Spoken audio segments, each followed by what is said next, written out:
நம்ம இப்போ இட்லி சாம்பார் வைக்க போகிறோம். இந்த இட்லி சாம்பாருக்கு 2 ஸ்பூன் கடலைப்பருப்பு. இந்த கடலைப்பருப்பை சேர்க்கையில் சாம்பார் கடை சாம்பார் மாதிரி இருக்கும். 2 ஸ்பூன் கடலைப்பருப்பு, ஒரு 100 பாசிப்பருப்பு, சிறுபருப்பு 100, துவரம்பருப்பு ஒரு 100. இந்த 3 பருப்பு தான் நம்ம சேர்த்துக்கிறோம். சிலவங்க கடலைப்பருப்பு சேர்க்க மாட்டாங்க. நான் வந்து கடலைப்பருப்பு இட்லி சாம்பாருக்கு சேர்ப்பேன். அது ஒரு டேஸ்ட்டாக இருக்கும். நீங்கள் வச்சு பாருங்கள். இதை ஒரு 2 தண்ணி ஊற்றி நல்லா கழுவிட்டு வந்துடுவோம். இப்போ நம்ம 3 பருப்பும் கழுவிட்டு வந்துட்டோம். இது கூட ஒரு 20 சின்ன வெங்காயம், 20 சின்ன வெங்காயம். நம்ம பெரிய வெங்காயம் போட போகிறதில்ல. சாம்பாருக்கு இட்லி சாம்பாருக்கு வந்து சின்ன வெங்காயம் தான் நல்லாயிருக்கும். இதில் 2 தக்காளி, இது 2 பச்சை மிளகா, ஒரு கேரட்டு, பெரிய கேரட் எடுத்து வெட்டி வச்சுருக்குறோம்.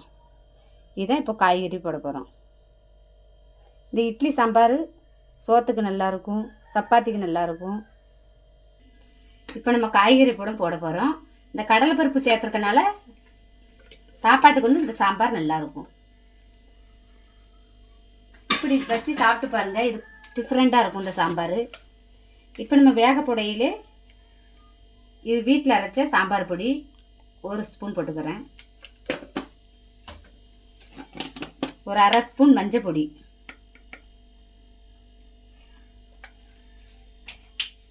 ஒரு ஸ்பூன் காயப்பொடி போட்டுக்கணும். நம்ம வேக வைக்கிறதுக்கு முன்னாடியே எல்லாம் போட்டு வேக வச்சுக்குவோம். இது ஒரு 4 விசில் வரட்டும். ஏன்னா கடலைப்பருப்பு போட்டிருக்கோம், அதனால் ஒரு 4 விசில் வரட்டும். 4 விசில் வந்தோடனே பார்ப்போம். இப்போ நம்ம குக்கரில் வச்சுட்டோம். இதில் ஒரு 4 விசில் வரட்டும். வந்ததுக்கப்புறம் ஓப்பன் பண்ணி பார்ப்போம்.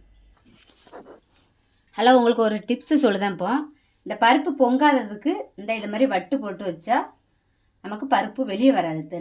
பருப்பு தண்ணிலாம் வெளியே வராது. இங்கே பாருங்கள் எப்படி சுத்தமாக இருக்கணும், வெளியே வராது பருப்பு தண்ணிலாம். இப்போ நம்ம சாம்பாருக்கு அவிச்சு வச்சுட்டோம், பருப்பு அவிச்சிட்டா பார்ப்போம்.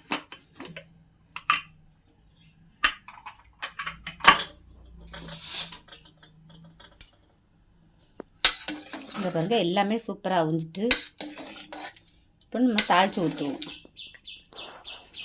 நம்ம இப்போ இட்லி சாம்பார் தாளிக்கிறதுக்கு ஒரு 2 ஸ்பூன் எண்ணெய் ஊற்றிக்குவோம். 2 ஸ்பூன் எண்ணெய் ஊற்றியாச்சு. கடுகு போடக்கூடாது, இதுக்கு வெந்தயம் போட்டுக்குவோம். இட்லி சாம்பாருக்கு என்றைக்குமே கடுகு போடக்கூடாது. வெந்தயம், கொஞ்சம் ஜீரகம்.